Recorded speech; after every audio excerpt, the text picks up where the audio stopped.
Thank you very much. Dear Manana Muttaqi sahab, lamidata khairat lastwema Khyber television sara mein taluk diji. Lambe khabar, the first question, let me ask in English so we can translate it properly in your way. Taliban took over the entire Afghanistan.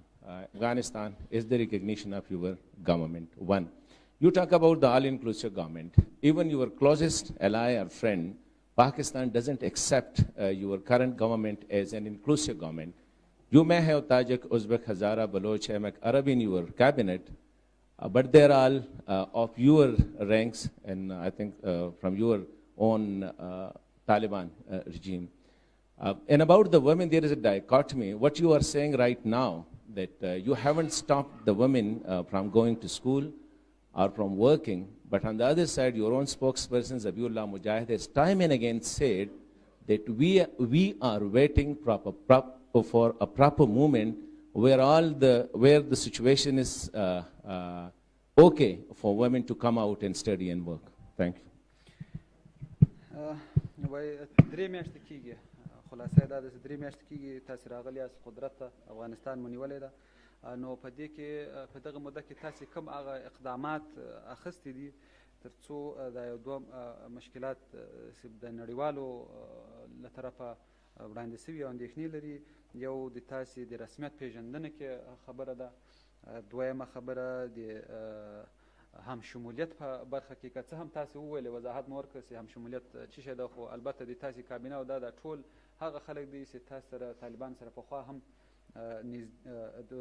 هم طالبان کې وو او درېمه موضوع تاسې د ښځو د حقوق په باره ول چې کوم ستونزه نشته خو د تاسې خپل ویان ذبیح الله مجاهد په وار ویلي دي چې موږ کار روان کړی ده او تر څو حالات سم سي په هغې وخت کې بیا موږ دوی ته د سبق او دا زمینه برابره جناب ذبیح الله مجاهد صاحب دا خبره ما اورېدلې ده او دا د کابل د فتح په اولو ورځو کې کړې ده له هغه را دې خواته ډېر پرمختګونه لرو.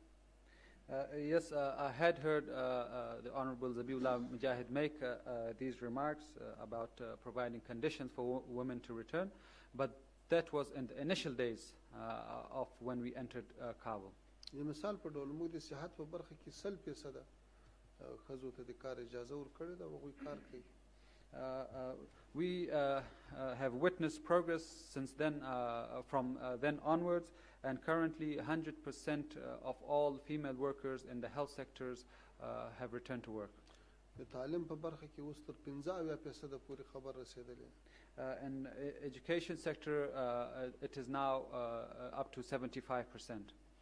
او له دنیا سره د رسمیت پېژندلو خبر چې ده یو د رسمیت پېژندلو نوم ده یو تعامل ده موږ سره الحمدلله د نړۍ تعامل اوس هم داسې ده لکه په رسمیت پېژندلي موږ چې هر چېرته ځو هر هېواد ته ځو هر ملک ته ځو د هغوی سفارتونه دي په کابل کې د موږ سفارتونه دي په دنیا کې نو د موږ سره تعامل رسمي ده البته داسې تر اوسه په دې باندې څوک اعتراف نه کوي دا مسله به هم حل شي د نړیوالو اصولو له مخې چې یو هېواد جغرافیه ولري او قلمرو ولري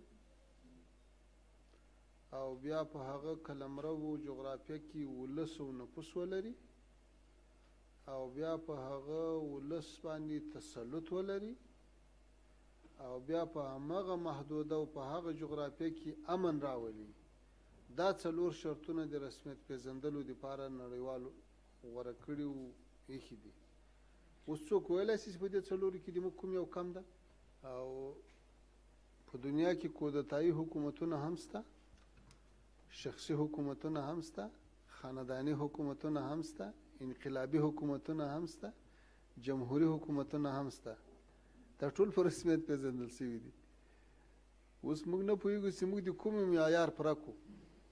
These are very, very encouraging developments. The gentleman there wanted to ask a question. Please also introduce yourself. I'm sorry, I don't know you.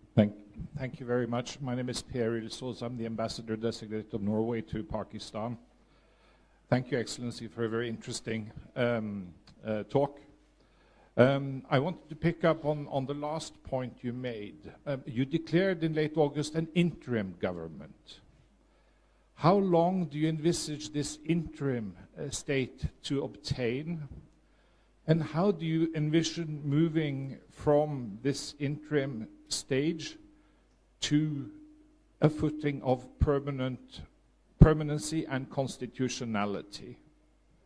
And what form of government do you envisage or are you seeking in the future? And will there be any elections in the future, in that future, Afghanistan? Thank you. Thank you. له هر څه مخکې ناروې هېواد د موږ مننه کوو چې له تېرو څو کلونو د افغانستان د سولې په برخه کې ډېر ښه فعال رول لوبولی ده. د دوحې په مذاکراتو کې هم وخت په وخت د ناروې له استازو سره د موږ ناستې ولاړې سوي دي او د مثبت رول نه مننه کوو. تاسې خبر یاست چې د اشرف غني وتل له کابل نه یا تېښته هغه ناڅاپي وه او موږ د یو پلان له مخې چې باید کابل ته داخل سوي وای تر هغه مخته داخل سو. د کابل کې چونکې خلا راله د قدرت او د خلکو مالونه ضایع کېدل، چور کېدو، د تېر حکومت کارمندانو د خلکو مالونه لوټول، ځکه سرپرستي یې ختمه سوه. نو موږ یو ناڅاپه کابل ته داخل سو او د خلکو د مشکلاتو د حل دپاره دې ته مجبوره سو چې زر تر زره یو سرپرسته کابینه اعلان کړو. موږ خپل اوسنی نوی حکومت په دې کې کامیابه بولو چې په لنډ وخت کې ډېر مثبت قدمونه اخیستي دي. هم یې د حکومت همه شمولیت دپاره پرمختګ کړی ده او هم یې د بشر د حقوقو په برخه کې پرمختګ کړی ده او هم یې نظام تر یو حده پورې را جوړ کړی ده. لویه ستونزه دا وه چې د افغانستان مخکې 85% بودیجه له بهر نه راتله، خو د موږ نوی حکومت له دې چیلنج سره مخ سو او اوس الحمدلله د موږ اقتصادي ادارې تر یو حده روانې سوي دي او موږ خپلو مامورینو ته د معاشاتو ورکول شروع کړي دي.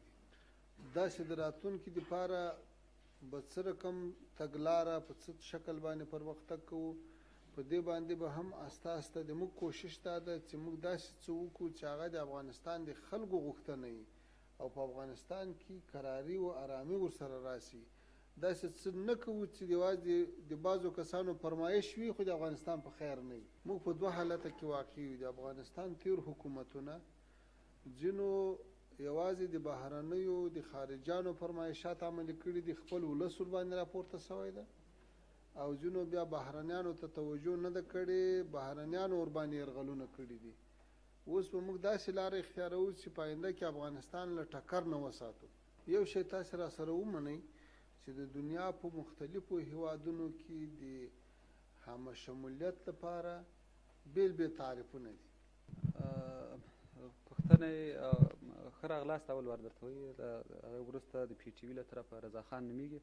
پښتنې دا ده چې په افغانستان کې د ټي ټي پي، جماعت الاحرار، بي ال اے او داسې نورې ډلې فعالیت لري او موږ پاکستان د افغانستان ورونو سره په د هغوی د سپورټ یا ملاتړ په تور باندې په 1980 کال کې مو دوی سره ملاتړ کړی و، همدارنګه اوس هم موږ په همدې باندې تورن یو. موږ ډېر قرباني ورکړې خپل افغان ورونو سره. نو اوس تاسې له طرفه که چیرې داسې وضاحت وي چې د دوی په اړه باندې داسې جدي اقدامات واخلي، نو دا به په پاکستان کې ډېر ښه استقبال وسي. په افغانستان کې اوس داسې ډلې نشته چې هغه د پاکستان په خلاف فعالیت ولري.